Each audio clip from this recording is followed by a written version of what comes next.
Welcome to World History Lesson 8. Ancient Rome. Our lesson objectives are: identify events and circumstances which led to the rise of Rome as an empire, explain the reasons for the decline of Rome as an empire, identify how Rome included previous empires and kingdom in their growth, identify key figures in Rome's history, its rise and decline, identify contributions of ancient Roman civilization. Italy. Italy, like Greece, is a peninsula, meaning that it is surrounded by water on three sides, but still connected to the mainland. Italy's shape is often described as a boot in the water. On the south and west of Italy is the Mediterranean Sea, and on the east is the Adriatic Sea. Italy's northern border touches the Alps and connects Italy to mainland Europe. Mountains continue to run through the center of Italy and through the south of Italy. Alexander the Great planned to conquer Italy, but died before he could accomplish that goal. Instead, Italy was conquered by its city-state, Rome. Rome was built on 7 hills in the center of Italy, on the western coast along the Tiber River. The hills provided protection from outsiders, and this location became the center of the land trade routes. Rome, the present capital of Italy, was established about 750 BC and quickly became the most powerful of the city-states. Rome was ruled by the Etruscans from 600 BC to 509 BC, when the Romans drove out the foreign rulers. They set up their new government in the form of a republic. In a republic, citizens choose people to run the government. Over the next 250 years, through war and trade, the Romans became the masters of Italy. Early Roman society. In the early Roman Republic, most men were farmers. There were few class distinctions, and no one was very rich or very poor. Over time, in the growth of Rome, this gradually changed. The wealthy and powerful people who owned land were called patricians. The common classes of workers, farmers, artisans, and merchants were called plebeians. Slaves were the final class of people in Rome. As in most ancient civilizations, the majority of people in Rome were slaves. Enemies who were captured in war or by slave merchants were made slaves. Women, however, could be citizens, meaning that they were above slaves in social status. Romans, like the Greeks before them, stressed education.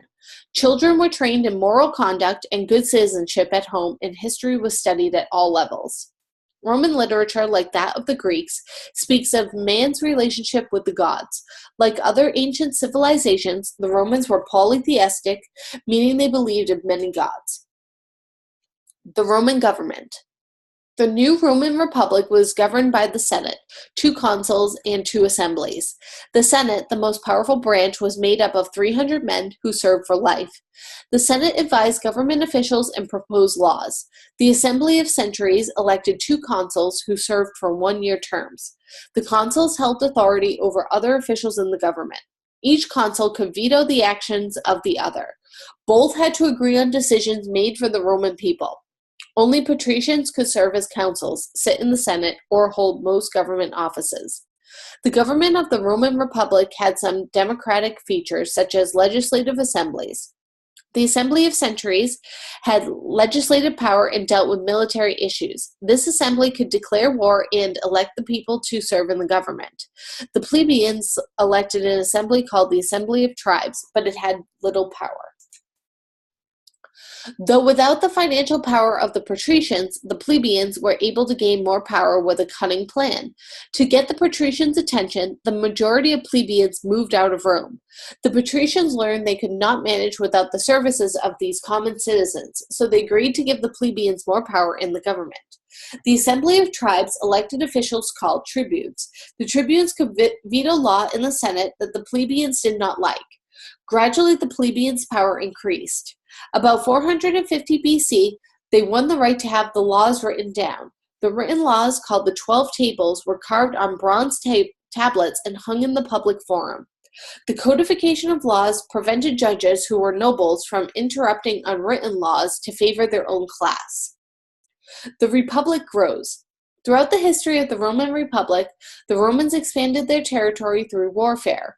The Roman army was successful in conquering nearly all of Italy by about 265 BC.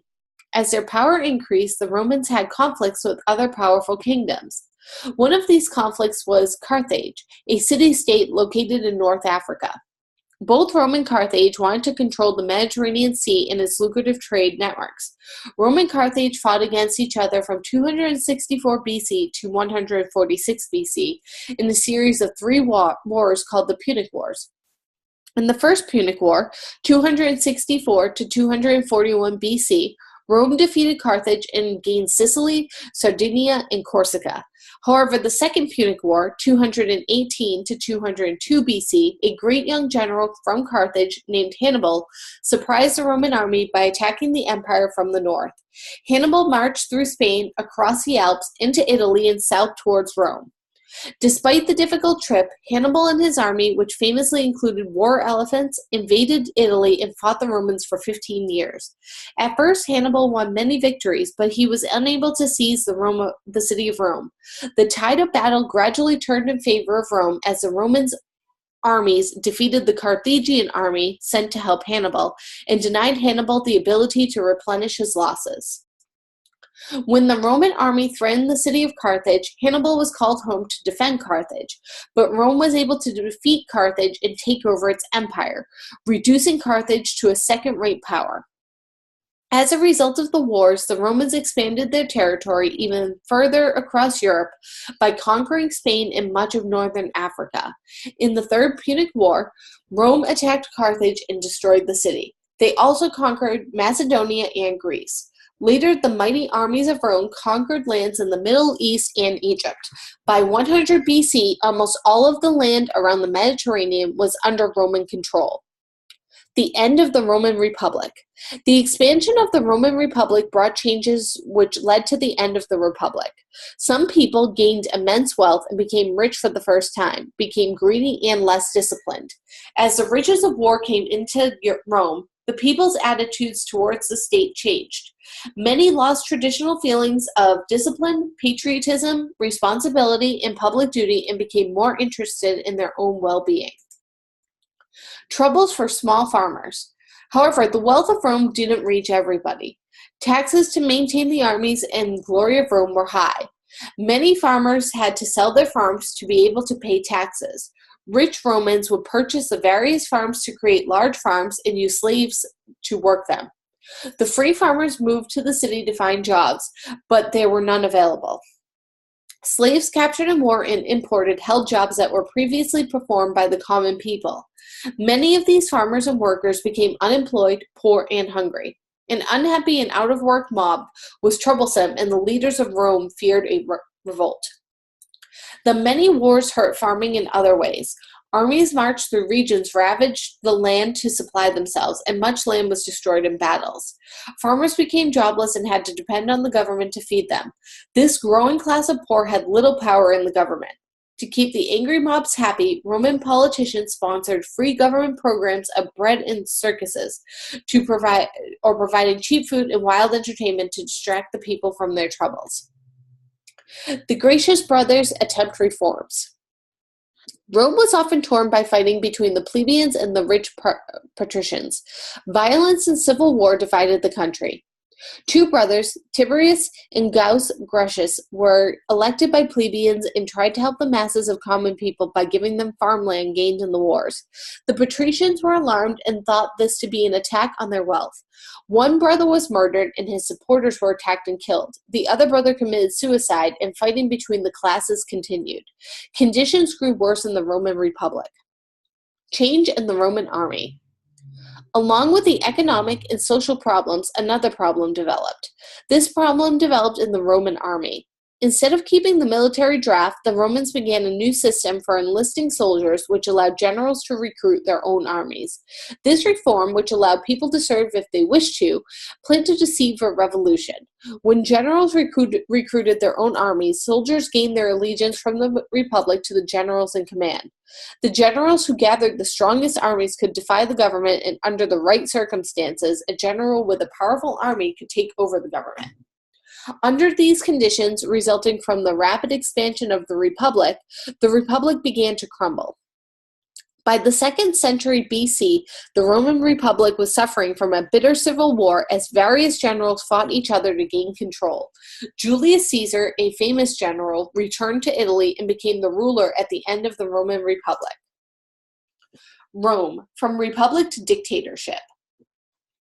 The Roman people were tired from civil wars, political unrest, and poor economic conditions. Julius Caesar took control of the Roman armies and then the republic itself and ruled well. He made political reforms to help the common people. Struggles for power among the leaders would continue. Ruled by triumvirates. 2 generals, Pompey and Crassus, formed an alliance with Caesar and forced the Senate to elect them as consuls. In 60 BC, they became the first triumvirate. Triumvirate means ruled by 3 people. Pompey, Crassus, and Julius Caesar ruled together for about 10 years. After Crassus was killed in battle in 53 BC, Pompey began to grow jealous of Caesar's rising popularity. Pompey and the Roman Senate feared that Caesar would seize complete power over Rome and its provinces. In 49 BC, the Senate ordered Caesar to disband his army and return to Rome. Caesar refused and led his army against Pompey.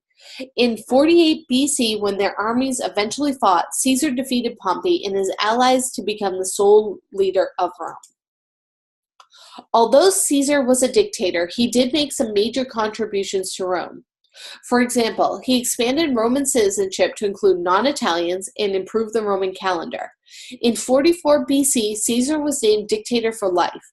Political leaders of Rome feared that Caesar was becoming too powerful and plotted to have him assassinated on March 15, 44 BC. Upon Julius Caesar's death, fighting once again broke out among Rome's leaders. This fighting led to the end of the Roman Republic. A second triumvirate was formed, consisting of Mark Antony, Lepidus, and Octavian. Eventually, disagreements among the 3 led to military confrontation, which Octavian won. Octavian was soon named Augustus Caesar.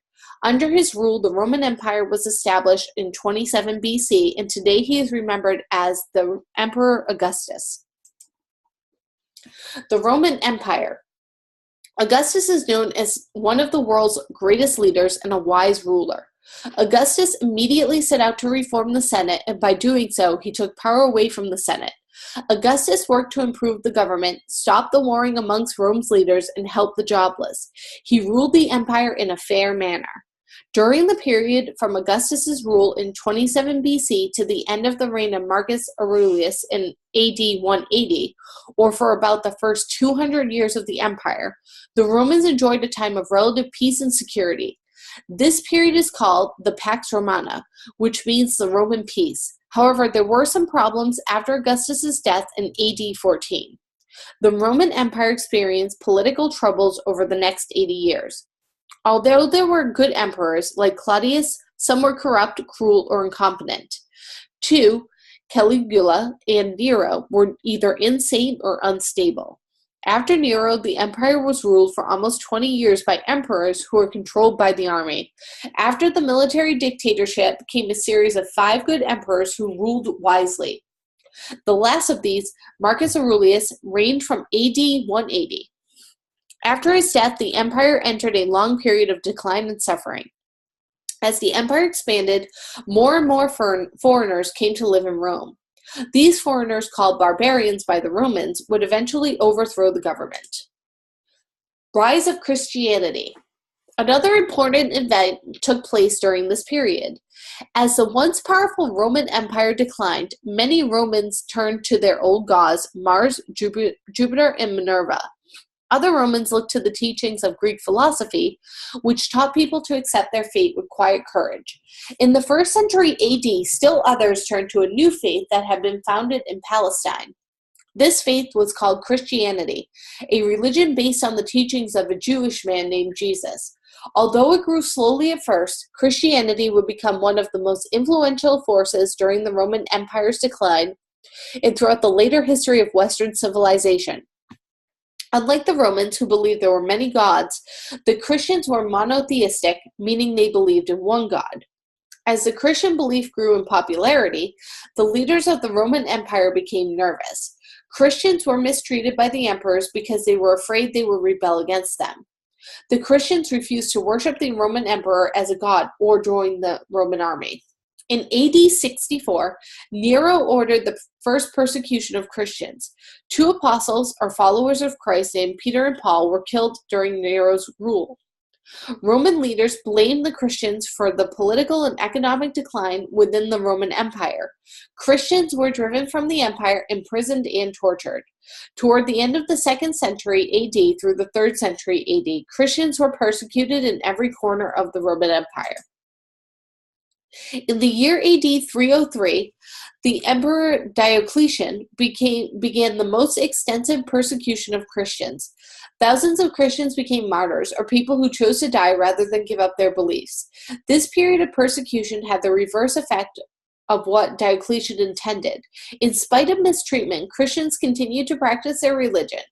Christianity grew in popularity, spreading throughout the empire, and eventually became the official religion of the Roman Empire. In the year AD 313, the Emperor Constantine issued the Edict of Milan. As a result of the Edict of Milan, all religious groups in the Roman Empire were accepted.